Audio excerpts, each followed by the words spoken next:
اینو قرار بود پیپشونم، بعد خب اون چیزی که می‌خواستم در نیومد، یعنی به این صورت میشد که خیلی بلند شد و خلاص اون چیزی که دوست داشتم نشد. یا بزنم بس چیکارش کنم؟ دست دنده حالا بریم تو کارش. خب این دنده سردنده در واقع اونجوری که می‌خواستم پیش نرفت، هم رنگش رفته، بعد یه روغن چیزی بزنم روش، همین که این سوراخ اینجاش که قبلا مال پیپ قرار بوده بشه یکم آزاردهنده است، تیزه. بعد پر بشه اینجاش هم خواستم اونجا ترک بردش. حالا ببینم چه کاری می‌تونم انجام بدم.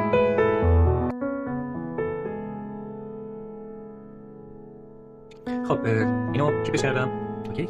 ولی برای این ترکه تنشی که بزنم رسیدی که کار خوشگل میشه دیگه، یه جوری هم رنگه. سیم مسی بپیچم دورش.